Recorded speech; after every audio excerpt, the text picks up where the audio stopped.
Okay, padayon sa akong explanation sa NSAID. Ingon ko daghan kayo under ana niya. So kinahanglan bantayan gyud kung mag-take ka siya ina og bag-o nga medications. Pagtan-aw nimo sa Google, uy, kuan man day siya, NSAID, non-steroidal anti-inflammatory drug. So likayan na lang gyud nimo. At least mao na akong nakuha sa pag-compare nako sa 2 medications from 2021 o 2 medications from 2023.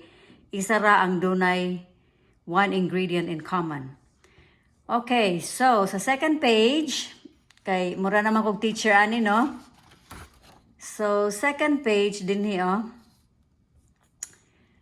Doon na tayo choices sa mga over-the-counter medications for pain relief.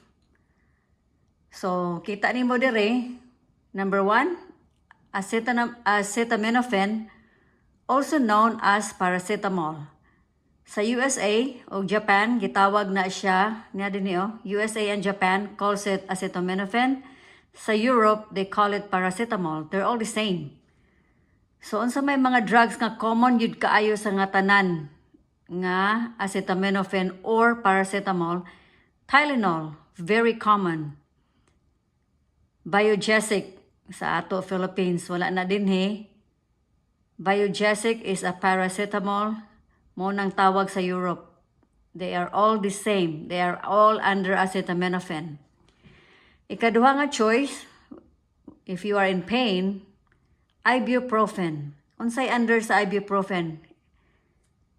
Advil, Motrin, Midol. Sample ra gini siya, mga common lang kaayo nga sikat. Pero ang problema, NSAID siya. Non-steroidal anti-inflammatory drug. Number 3 choice, my favorite, paborito ko ni siya, naproxen. Katong nagdysmenorrhea pa ko sa una. Ang iyang brand name, Aleve. Common kay sa nga tanan, sikat. Problema na sad, NSAID. Pero of course, makatabang sa inflammation, labi na gyud og magdysmenorrhea, may gid siya. Number 4 choice, common sad kay sa nga tanan, aspirin. Unsay under sa aspirin?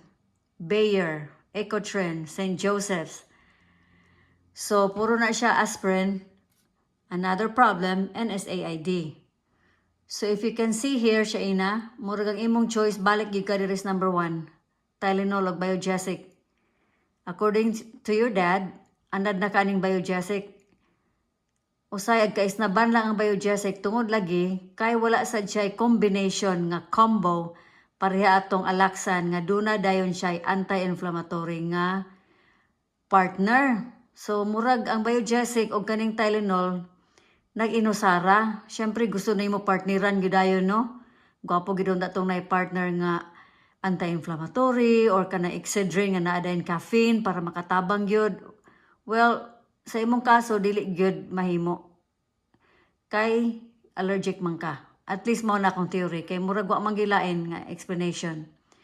So anyway, pasaha lang ni sa sunod nga you're in pain, headache or toothache or na sprain imong ankle or whatever na either mobalik gyud ka sa Biogesic nimo, Tylenol, or kung grabe gid nga pain nga di na makaya, magparesita ka og a little bit nga mild rasad nga narcotic kung ingon ana na gid ka sakit.